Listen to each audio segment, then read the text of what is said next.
Bienvenidos a esta nueva edición del podcast en español del Cato Institute desde Washington, D.C. Soy Daniel Reisbeck y hoy tenemos a otro gran invitado, Mateus Boneto Pacini. Mateus es editor de la página web objetivismo.com.br en Brasil.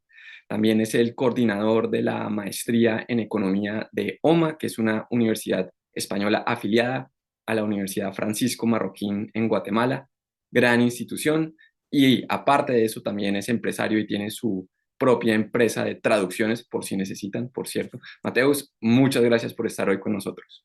Un gusto estar aquí contigo, Daniel, y espero que podamos traer un poco de lo que está pasando acá en Brasil.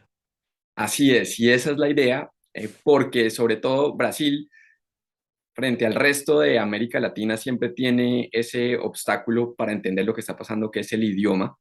Entonces Brasil opera más o menos como un universo aparte. Y entonces cuando uno lee la prensa internacional, por ejemplo, en inglés, The Economist, que es esta revista que se ha vuelto más o menos la Biblia para la centroizquierda, digamos, no la extrema izquierda, la centroizquierda, entonces la manera como han descrito estas elecciones que se vienen a finales de octubre en Brasil es que básicamente Jair Bolsonaro es básicamente Donald Trump, y que va a pasar exactamente lo mismo si pierde, que no va a reconocer las elecciones, que sus seguidores son un peligro porque están armados y porque él los ha armado. Y básicamente el último artículo que sacaron, la tesis era que iba a haber algo así como una guerra civil en Brasil, gane o pierda Bolsonaro. ¿Cuál es tu opinión al respecto? Bueno, de verdad yo tuve el desplacer de leer el artículo de Economist y básicamente es simplemente una traducción de lo que los periódicos brasileños de izquierda han publicado en portugués. Es decir, la idea de una guerra civil, de que Bolsonaro de alguna manera de alguna manera, es decir, a combatir el STF, que es nuestra Suprema Corte, y que de alguna manera las personas que votan en Bolsonaro están armadas acá con fusiles, esperando simplemente que si pasa que no gane, van a invadir las instituciones, los predios en Brasilia, nuestra capital, lo que es simplemente una gran tontería y una señal de que realmente la izquierda está muy preocupada con los últimos datos. Incluso hoy va a salir una encuesta actualizada después del 7 de septiembre, nuestra fecha de independencia, donde hubo grandes manifestaciones. Puedes decir, entre comillas, pro Bolsonaro, ¿no? En favor de Bolsonaro. Y entonces están muy preocupados. Ayer mismo salió una encuesta actualizada donde Bolsonaro incluso figuraba enfrente a Lula. Sí, Entonces, claro, porque la tesis también de la prensa, y por ejemplo este artículo de The Economist que mencionamos, es que no hay manera, que no hay chance de que Bolsonaro vaya a ganar porque va tan atrás en las encuestas. Y bueno, en los últimos 6, 7 años también hemos visto que las encuestas se pueden equivocar muchas veces y en efecto se equivocan. sí, incluso en la última elección, por ejemplo, las encuestas daban Lula como 15%. En el primer turno, ¿no? En la primera ronda, vamos a decir aquí. Y acá y está pasando lo mismo. Claro. Y realmente, si vas a ver, por ejemplo, encuestas que no son oficiales, pero que se basean en accesos en Google y otras herramientas neurocientíficas, ¿no? De algoritmos, se verifica que la verdad no es esa. Y las manifestaciones, las participaciones en eventos de las dos campañas, se queda muy claro que esos números son, si no son mentirosos, son muy sospechosos. Ya, Entonces, claro.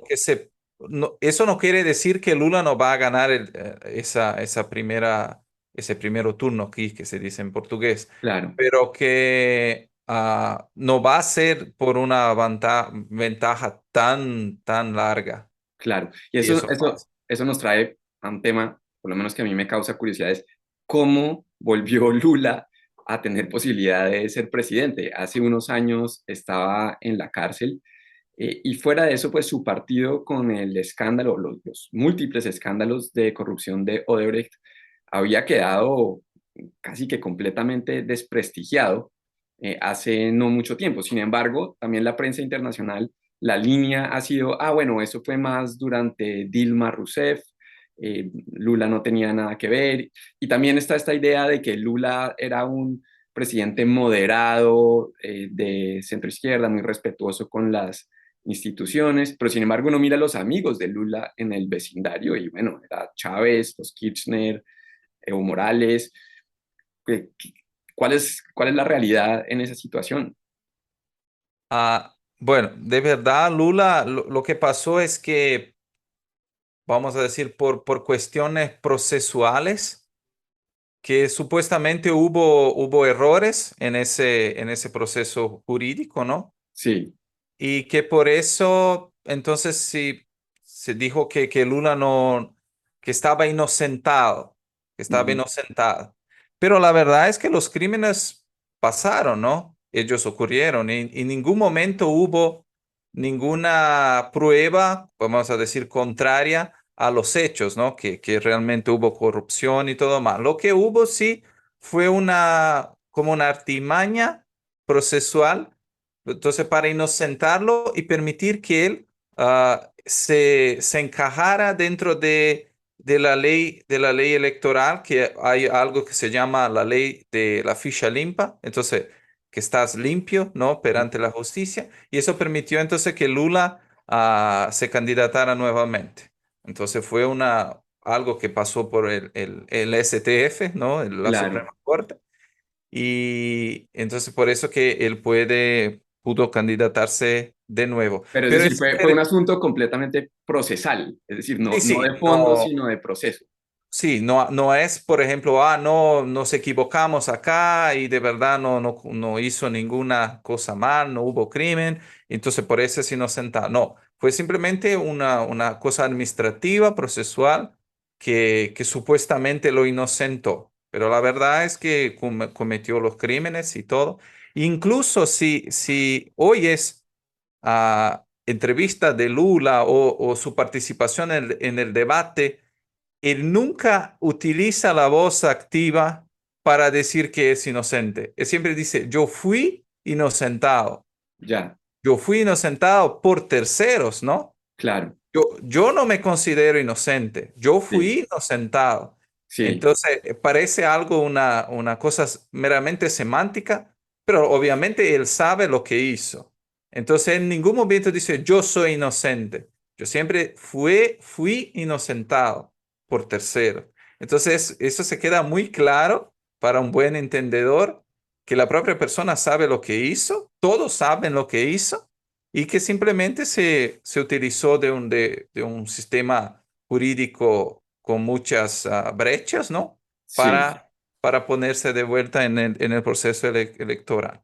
Claro, Entonces, si volvemos unos años atrás, precisamente cuando estaba estallando en el máximo punto del escándalo de Odebrecht, em, había un movimiento que seguramente todavía está, podríamos decir, liberal o libertario en Brasil, con muchos jóvenes participando, de hecho, tal vez el más avanzado de toda América Latina, con mucha participación en las protestas, de hecho, organizando protestas en contra en ese entonces de Dilma Rousseff. Algunas de esas figuras inclusive llegaron al Congreso, algunos otros jóvenes también entraron al gobierno de Bolsonaro. Y se tenía la percepción al principio, obviamente Bolsonaro no venía de esa trayectoria, de estas ideas, pero recuerdo que en campaña inclusive salió en una foto con un libro de Mises, si no estoy mal, o de Hayek, y cuando nombró a Paulo Guedes de ministro de Finanzas hubo mucha expectativa porque un economista liberal de la Universidad de Chicago Ya pasando del dicho al hecho, ¿qué tan liberal ha sido el gobierno de Bolsonaro? Él, creo que llegó a hablar de privatizar empresas, reducir el tamaño del Estado, reducir burocracia. ¿Ha tenido hechos en este sentido o se quedó en la retórica? Hubo de verdad muchas cosas buenas hechas justamente por esas personas de que hablas, involucradas desde el inicio con el movimiento liberal. Incluso muchas de ellas aún hacen parte del gobierno Bolsonaro. Y, por ejemplo, la ley de libertad económica, hubo varias medidas de simplificación de operaciones de las empresas. Está aún siendo hecho varios proyectos de análisis de viabilidad económica de privatizaciones.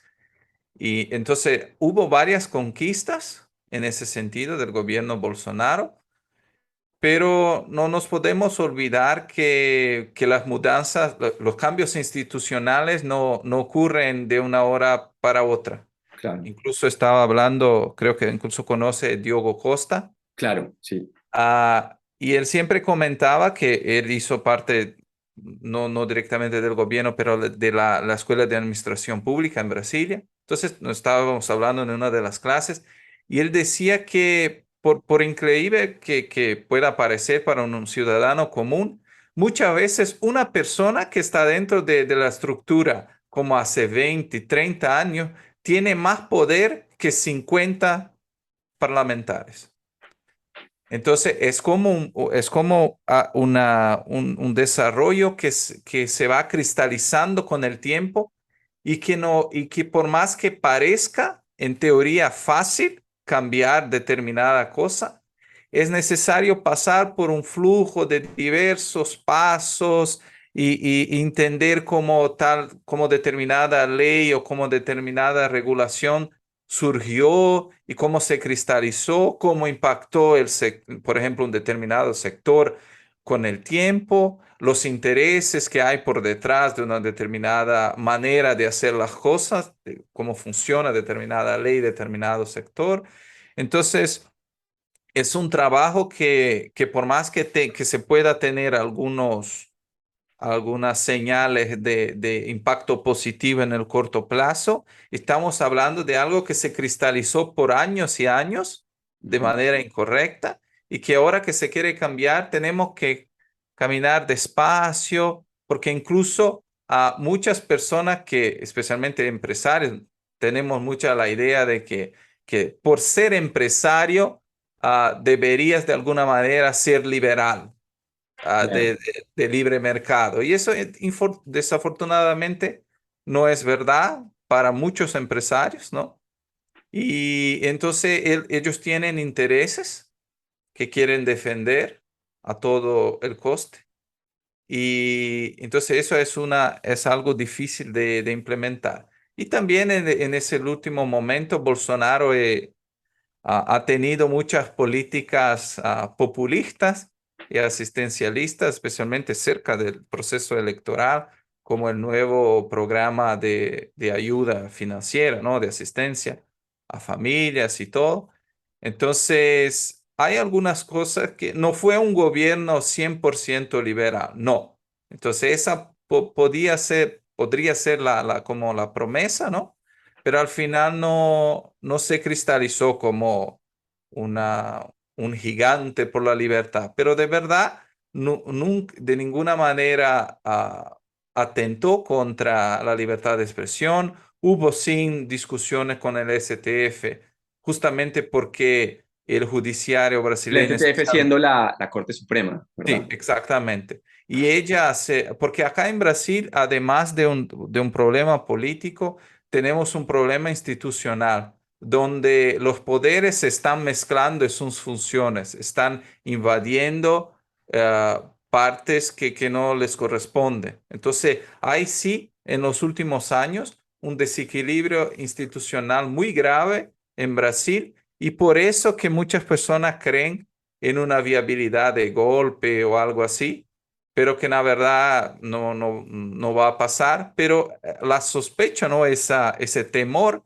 es mucho más alimentado, no por la figura de Bolsonaro, pero porque las personas, por más que no tengan el conocimiento técnico y teórico de la importancia de las situaciones, ellos pueden perceber que hay algo que no está bien, pero no logran poner en palabras, ¿no? No entienden de verdad lo que está pasando. Entonces, pero el riesgo de golpe o algo así no creo que va a pasar. Claro, tú mencionas algo muy importante y es como en las burocracias estos funcionarios se establecen y luego no es solo que es imposible sacarlos, casi imposible, sino que también llegan a controlar toda la institución sin ningún tipo de legitimidad, por lo menos democrática, por el simple hecho de que están ahí hace décadas Sí. y hay veces hay muy poco que inclusive un ministro puede hacer, porque esas personas realmente están ahí antes y van a estar ahí después y terminan siendo quienes controlan estas instituciones.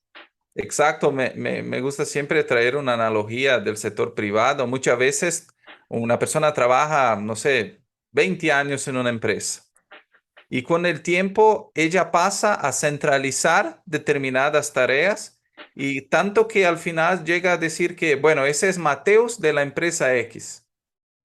Tú ni pasa a ser más que una persona, pasa a ser como una institución dentro de otra institución. Claro, Entonces, lo mismo pasa con el gobierno. Muchas veces la persona piensan que sea algo totalmente distinto. Sí, hay muchas diferencias en el sector privado, el sector público, pero hay algunas semejanzas que pueden ayudar a que las personas puedan entender lo que, por ejemplo, Diogo quiso decir. claro. Y en términos de qué propuestas tiene Lula y si llega a ganar las elecciones, ¿qué se puede esperar de un gobierno de Lula? ¿Sería más extremista, más izquierdista que el primero o más o menos parecido? ¿O cuál es el discurso que tiene ahora versus en el pasado? ¿Cómo ha cambiado? De verdad no cambió mucho en sus propuestas. La idea es un estado grande, inversiones públicas. El Estado en Entonces, Brasil de por sí es muy grande, ¿no? sí, ya es muy grande, entonces que crezca más.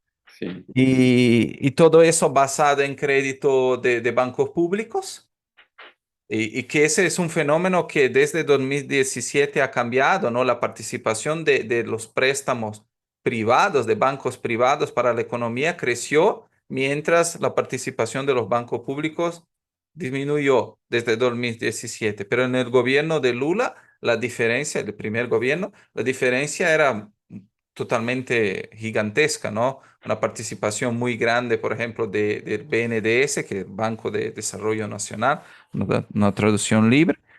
Y otra cosa, obviamente, cuando quieres gastar mucho, no puedes respetar un régimen fiscal, entonces va a crear deuda de corto, medio y largo plazo para que nuestros nietos van a pagar después.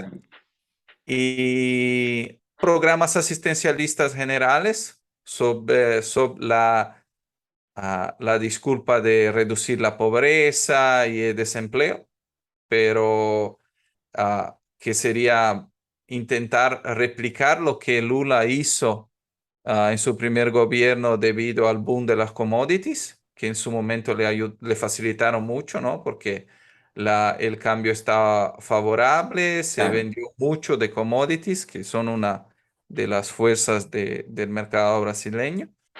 Entonces, básicamente es eso, gastar, gastar, gastar sin fin y no se sabe de dónde viene la plata, obviamente.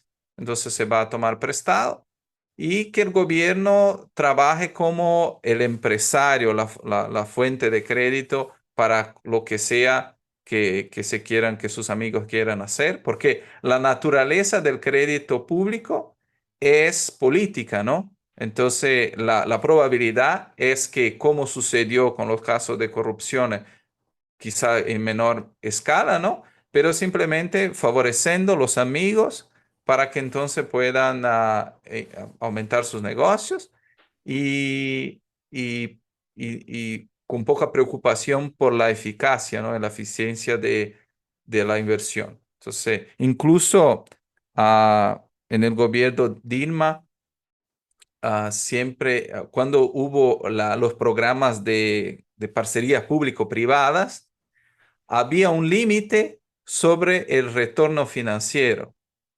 que un inversor extranjero podría tener con determinado negocio, por ejemplo. Sí, Entonces, ese tipo de cosa es como una marca registrada de los gobiernos, incluso de Lula y Dilma. Controles de precios también están inseridos, con otras palabras, en la propuesta de Lula. Incluso después se puede disponibilizar los links para quien quiera leer en la íntegra, ¿no?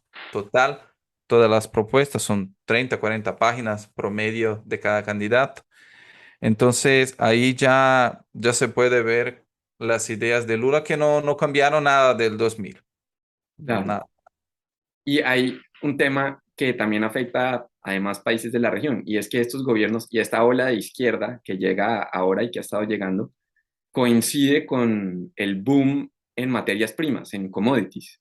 Entonces, igual que la vez pasada, alrededor del año 2000, 2002, 2003, de ahí en adelante, cuando llegan estos gobiernos, tienen todo este dinero que pues no se debe a ellos, pero durante varios años, el mismo Hugo Chávez, por ejemplo, la economía de Venezuela estaba creciendo durante sus primeros años, pues gracias al precio del petróleo únicamente, mientras estaba destruyendo las bases de una economía de mercado que eventualmente trae el colapso.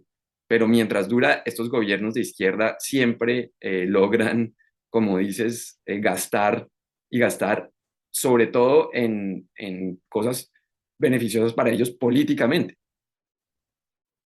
No, y exactamente, yo incluso el otro día, cuando me comentaste de la entrevista, me hizo el ejercicio de recuperar el plan de gobierno de Lula de 2002 y hacer una comparación rápida. Sí, Y realmente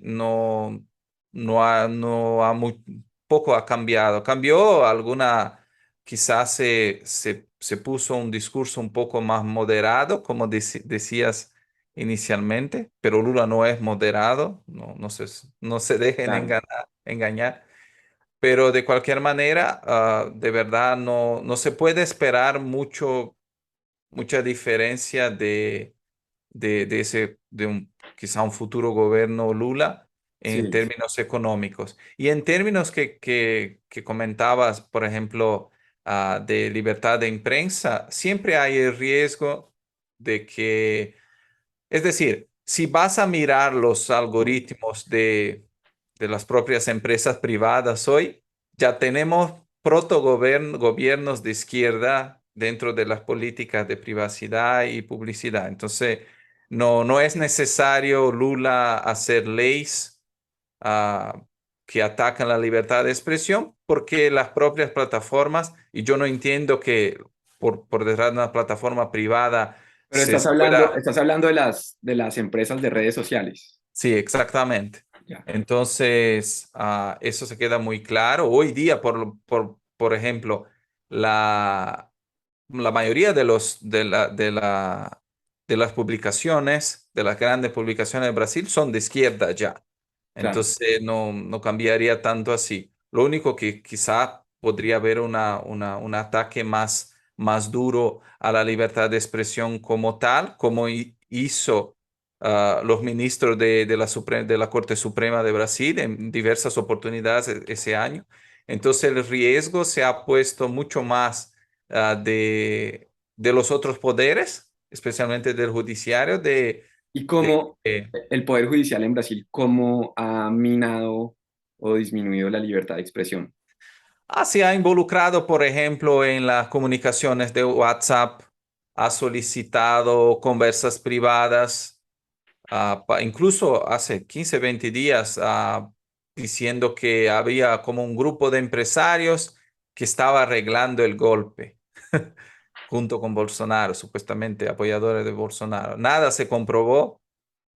Eran conversas de WhatsApp informales, como tienes con tus amigos, a veces cuando algo te revolta, ¿no? Incluso en la política te vas a pronunciar, pero nada que fuera un esfuerzo ah, arquitectado, ¿no? Organizado para un Organizado, claro. golpe, que eso es un golpe es algo que no se produce orgánicamente, ¿no? Es Sí, algo que necesita de un plan. seguramente Entonces, seguramente no se produce en WhatsApp. sí, no, por supuesto. Y hubo otros ejemplos de materias en periódicos que fueron, entre comillas, censuradas, ¿no? Y otros ataques incluso a personas por lo que estaban hablando en las redes sociales, especialmente en las redes sociales. Ha habido un activismo como de la Corte Suprema muy grande y la disculpa es siempre que hay que tener, no sé, equilibrio en la campaña política. Entonces, se quiere mantener la neutralidad del proceso político, pero la neutralidad no hay neutralidad cuando tomas partido de un lado, ¿no? De la disputa. Entonces, así no es neutralidad, tiene otro Claro. nombre. A mí algo que me sorprende, porque yo recuerdo muy bien la primera vez que ganó Lula, al inicio hubo, bueno, no sé si pánico, pero hubo miedo en los mercados, dado su pasado y tal vez su retórica también. Pero eventualmente el discurso alrededor de Lula en los medios era precisamente ese que hablamos, que era un político de centro izquierda moderado y que la economía de Brasil le fue bastante bien bajo su gobierno. Y sin embargo, ahora el discurso es el opuesto, ¿no? Que el riesgo es Bolsonaro y que Lula es básicamente la opción más segura. Y eso seguramente tiene que ver con la narrativa en Brasil. Y en el caso de Brasil, ¿cómo llegó a ser esa la narrativa común? Básicamente, ¿cómo llegó la izquierda a tomarse la opinión pública, los medios de comunicación, seguramente también universidades y todo lo que genera opinión pública? Bueno, ese fenómeno de la izquierda empezó aún en el periodo militar, ¿no? Ya. Porque tuvimos un periodo militar de muchos años, más de 30 años, y en aquel momento a los militares no les gustaba mucho que se dijera que estaban persiguiendo personas y todo más. Entonces, incluso muchos de lo que pasó se quedó aún como segredo de Estado. Entonces, no se sabe muy bien lo que pasó. Pero la verdad es que aparentemente los militares pensaron, bueno, nosotros vamos a controlar la economía, hacer lo que nos da la gana, desenvolver lo que queremos y ustedes de izquierda pueden tomar las universidades, no hay problema, pueden hablar lo que quieran desde que se queden ahí dentro de esas instituciones, pero no se metan y no hagan confusiones fuera de eso. En general, obviamente, eso es en líneas generales, ¿no? Y entonces y nosotros, especialmente los liberales, saben que que el real cambio de la cultura no se pasa en la economía y la política, se pasa en la ética, que es que un pueblo se adopta en la cultura general. Ujú. Y ellos de verdad tomaron la cultura hace más de 60 años en Brasil. Entonces, por eso que los periódicos son de izquierda y tantos otros medios que impactan la cultura, los artistas son de izquierda. ¿Por qué? Porque realmente la base de todos esos movimientos salió de una base de izquierda, que salió de las universidades, los directores de cine y todo más. Entonces, esa es la explicación de lo por qué hay una mayoría de izquierda. Claro, Y una cosa, una autocrítica que creo, y yo también especialmente como objetivista, me suena muy importante la filosofía. Lo que se ve en el movimiento libertario general que me comentabas antes, es que el libertario promedio solo se preocupa con economía y política. Entonces, ética hace lo que, entonces el movimiento libertario acepta todo, entonces puede ser cristiano, no creer en Dios, hacer lo que te da la gana, puede creer lo que quiera y no va a tener ningún impacto en la cultura y ningún impacto en la política, en la economía. Entonces, mucho menos epistemología, entonces eso ni saben lo que es. Entonces, cuando haces parte de un movimiento que no tiene sus ideas integradas, Lo que pasa, y aquí tenemos un ejemplo, por ejemplo, del Partido Nuevo, el Partido Nuevo que surgió de muchas lideranzas liberales con la idea de tener un propósito de formar lideranza política con los valores liberales. Lo que pasa es lo siguiente, tenemos muchas personas buenas allá, pero cada una piensa una cosa distinta, tiene su base ética moral distinta y al final no genera un impacto favorable en la cultura y tampoco elige muchas personas, ¿no? Y incluso no sé realmente lo que va a pasar en términos de, por ejemplo, de la elección para el legislativo de personas liberales, ¿no? No sé si nos vamos a tener un retroceso Ujú. en ese número justamente porque, y otro problema, gran parte de la formación de esas nuevas lideranzas, se dio mucho en la teoría y poco se conoce de la práctica del proceso político, que es mucho más compleja. Así No se es, trata solo de ir allá y decir, mira, quiero privatizar, quiero hacer aquí la libertad de expresión y todo. Esos son conceptos que no son claramente entendidos y pueden ser pervertidos en su significado, como la izquierda viene haciendo hace años. Entonces, si por ejemplo miras el debate político, nadie habla de principios. Yo ya, voy a hablar que quiero reducir la participación del Estado en la economía, quiero que facilite la apertura de empresa, lo que es todo muy bueno, ¿no? No sí, estoy criticando, pero eso viene después. Si vas a hacer una reflexión filosófica del estado de las cosas, de la realidad, vas a entender que el cambio no empieza en la política, empieza mucho antes. así es. Y nadie habla de eso, es como si fuera un crimen. No Claro, puedo hablar de pero a nada. mí, mi impresión, lo que me sorprendió a mí es que en Brasil, hace unos años, hace unos 5 años, sí me pareció que había este movimiento muy juvenil, liberal, que parecía que sí estuviera tomando en serio estos temas culturales, creo que estaban haciendo pues, muchos videos, redes sociales, inclusive cine, este tipo de cosas.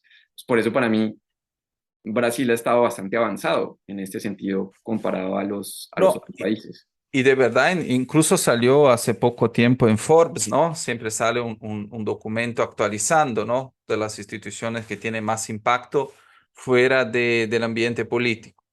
Entonces, en Brasil tenemos muchas, especialmente algunas incluso tan imponentes y impactantes como sus contrapartes estadounidenses, ¿no? Originales. Entonces, institutos poderosísimos, hay un crecimiento de instituciones de empresarios y personas como mayores, ¿no? Sí, Que están aprendiendo un poco después sí, sobre las ideas. Entonces, en ese sentido, el movimiento continúa creciendo fuerte, sí, sólido. Entonces, por ejemplo, el IFL ahora está el IFL es un instituto de formación de líderes. Entonces, personas normalmente de 25 hasta sus 35 años. ¿Qué es el público liberal brasileño? Es este de 25 a 35 años, sí, hombres y mujeres. Entonces, hay un crecimiento muy grande, un trabajo hecho con mucho cuidado y atención.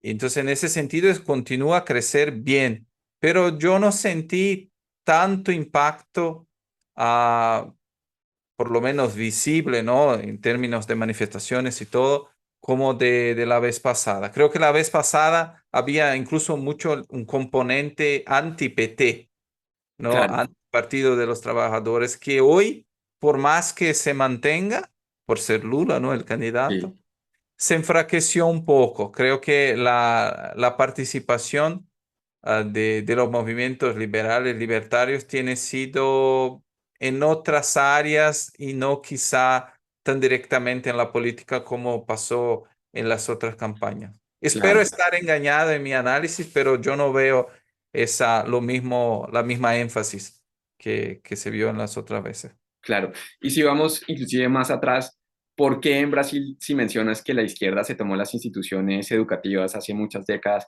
por qué surge este movimiento liberal tan fuerte, o por lo menos tan fuerte en términos latinoamericanos. Porque justamente, incluso ayer yo estaba hablando con el CEO del IRAND Institute, el tal Tzfani, que estuvo acá en Brasil en algunos eventos. Y él me comentaba entonces sobre el sense of life, ¿no? El senso de vida que los brasileños tienen y que creo que puede ser replicado a los otros países de Latinoamérica. Entonces, a los brasileños les gusta tener la libertad somos un pueblo emprendedor, Sí, eso por términos internacionales inclusive. Entonces queremos vivir, queremos ser libres para hacer lo que nos dé la gana, ¿no? Y creo que eso que fomenta el crecimiento del movimiento liberal en general, esa gana de cambiar, de poder hacer las cosas como estar libre para crear tu negocio, viajar, no tener que pagar tantos impuestos, esa motivación es como, no sé, no puedo llamar natural porque creo que no sea arbitraria, pero que hay esa discusión, esa preocupación en vivir mejor. sí, Entonces, es acá en Latinoamérica. Y, solo que creo que hay un problema. Como como yo dije hace poco, la gana de libertad no es automática. Entonces, si quieres tener éxito en tu vida, no es automático. Tiene que hacer tu trabajo, tiene que usar tu razón, tiene que establecer tu propósito de vida y todo, a pesar de la política, a pesar de lo que está pasando alrededor. Y la izquierda a través de todos esos procesos de asistencia y todo, ha enfraquecido esa responsabilidad personal. Entonces, al crear dependencia del Estado. exacto, Sí, exacto. Porque obviamente es más tranquilo si yo no necesite trabajar, ¿no? Por más que yo al final no sea una persona realizada, no tenga un propósito, por lo menos tengo que salir a trabajar, ¿no? Y a muchas personas les apetece la idea de quedarse en casa, en vivir del dinero de los otros. Muy, muy comprensible, ¿no? Eso es muy claro, lógico en principio. Entonces, lo que se ha visto es que la izquierda vive de crear esa dependencia forzada, porque incluso hace algunos años el Partido de los Trabajadores hizo una encuesta en las regiones más pobres para entender cómo estaba la diseminación de las ideas del partido, ¿no? Si las personas concordaban o no con esas ideas. Y la mayoría implicó, dice que no quería interferencia del Estado, que quería ser libre y quería tener condiciones de vivir bien, pagar menos impuestos, en fin. Entonces, se percibe que en general el pueblo brasileño quiere ser libre y quiere hacer su vida con sus propios esfuerzos, pero aún hay una gran parcela de la población que no piensa así y creo que ahí está la base, ¿no? Y claro, no vamos a entrar hoy en otras cosas como postmodernismo y otras cosas, pero básicamente es eso. Y ese fenómeno se ve en varios países de Latinoamérica también. así es. Entonces, esa es la dificultad. Por un lado, te quieres ser libre, pero por el otro hay una fuerza muy fuerte que te dice que no puedes y que crea regulaciones y dificultades para que no puedas ser independiente. Entonces es un conflicto que de verdad para mí es filosófico, no es político. Entonces lo que se ve hoy, por ejemplo, con Bolsonaro y Lula, ese tribalismo, ¿no? Ese tribalismo es una consecuencia filosófica, no se crea de la nada. Entonces, muchas veces vemos, por ejemplo, amigos peleando por cuestiones políticas. Eso no podría suceder, porque la explicación de la diferencia política no está en la propia política, viene antes. Entonces, esas reflexiones que yo, como liberal y objetivista, esperaba que fuesen traídas, por ejemplo, mencionadas en el debate público, porque realmente son las cosas que no son habladas. Y no privatizaciones invertir en educación, que son cosas que se repiten hace millones de años. Sí. Pero Entonces, entonces a ver, tú, número uno, ¿cómo lo traerías al debate político? ¿O es más bien una cuestión que los liberales no se deberían preocupar tanto de la parte electoral política y ocuparse más con estos temas filosóficos, que en últimas es la idea detrás de los temas, los centros de pensamiento? Entonces, la solución el mejor camino sería más bien ese, porque también lo que se está viendo es que, sobre todo con el uso de redes sociales, cada vez el discurso público pues es más descentralizado, es más, digamos, el ágora está en las redes, entonces habría que estar ahí, pero ¿cómo se trae la discusión filosófica ahí cuando es un debate, como mencionas, tan fuerte, eh, tan agresivo, tan pasional? lo que se puede ver, por ejemplo, en instituciones americanas es que se está aprovechando bien las medias sociales, los fenómenos TikTok, Instagram, que el gran desafío es llevar los valores correctos, ¿no? De la Sí, libertad, pero sin parecer didáctico. claro, Entonces, no quiero dar clases de liberalismo. Si quieres leer más sobre Mises, tienes el libro, puedes leer sin problema. Pero de hacer las personas pensar en los pocos momentos que están ahí, en un minuto, transmitir esos insights de una manera clara. Y eso no es fácil. No, no es fácil hacer eso. Tiene así que es. tener mucho conocimiento personal y de todas las tecnologías, ¿no? De entender cómo las cosas son y hacer esos, traer esos insights de una manera clara para todos. Entonces, no quiero decir que la política no sea importante, pero la realidad demuestra que el cambio no ocurre en la política. Tenemos que tener una participación como hay hoy de las ideas liberales, de profesores en el gobierno, en los ministerios, a tener candidatos que defienden las buenas ideas. Todo eso es fundamental, pero creo que el mismo esfuerzo debería ser depositado ah, para otras medidas que tienen un impacto más rutinero en la vida de las personas, porque las elecciones se hace cada 4 años. Así es. Entonces yo no puedo discutir las ideas a cada 4 años.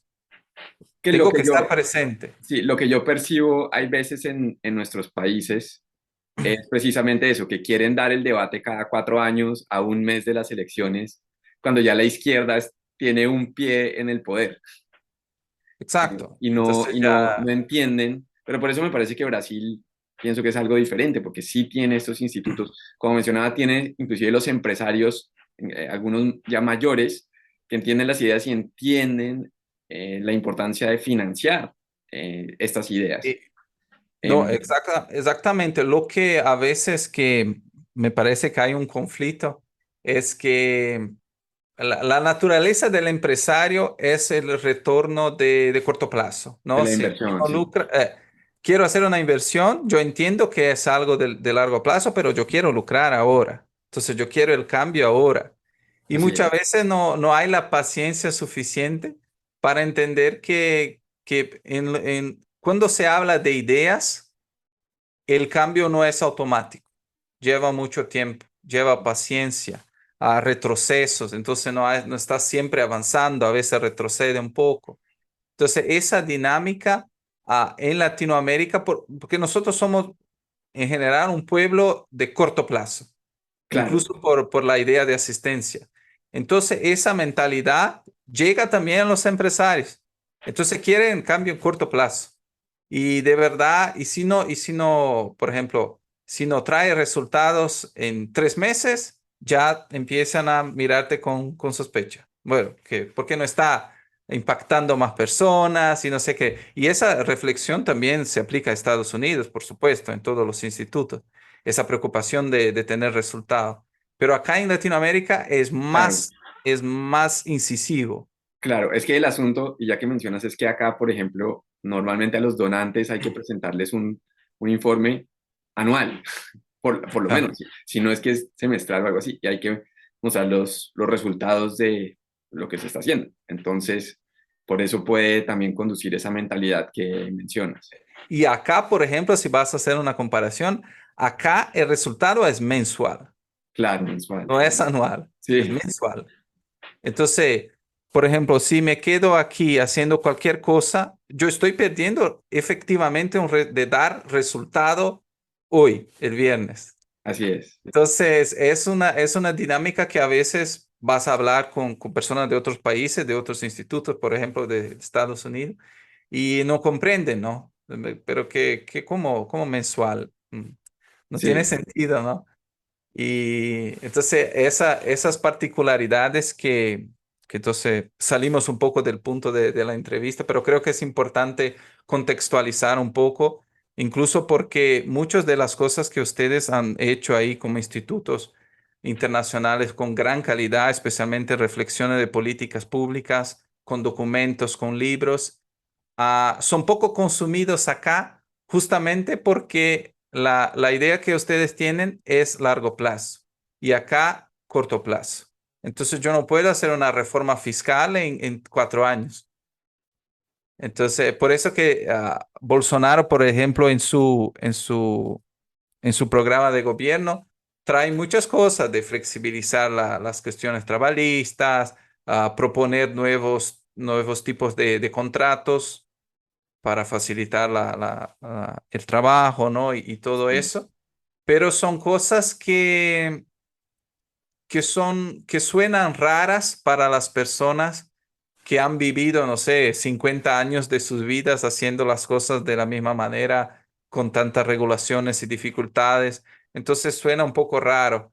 Entonces, por eso que la idea de cambio y la idea de las propuestas de Bolsonaro para que tengan un impacto verdadero en la economía. Sí, sí se ve hoy, por ejemplo, crecimiento, bajo desempleo, control de la inflación, que son cosas buenas que está implementando ahora y está logrando a través de las políticas económicas. Cambios de largo plazo, que incluso están en el programa de gobierno, presuponen mucho más que 4 años, mucho más que 8 años. Es una idea de Estado, un cambio de la figura del Estado, no de gobiernos. así es. Entonces, eso puede llevar algún tiempo. Entonces, tenemos que trabajar todos los días, sí, pero tener un poco de ir despacio para que podamos tener un impacto positivo. Buenísimo. Mateus, para terminar la última pregunta, en el caso de que llegara a perder Bolsonaro, ¿qué pasa con el liberalismo? ¿Queda desprestigiado por haber tenido cierta asociación con ese gobierno, fortalecido por algunas experiencias que se tuvieron ya administrativas? ¿O cómo lo ves el futuro del liberalismo en Brasil? Ah, en los últimos años, yo he trabajado con varios institutos. Lo que se ve es que cada instituto está cada vez más especializándose en una área. Algunos hacen papers, otros trabajan formaciones de empresarios, los otros traducen, los otros trabajan como frentes, por ejemplo, directamente en el Congreso, como una fuerza de lobby.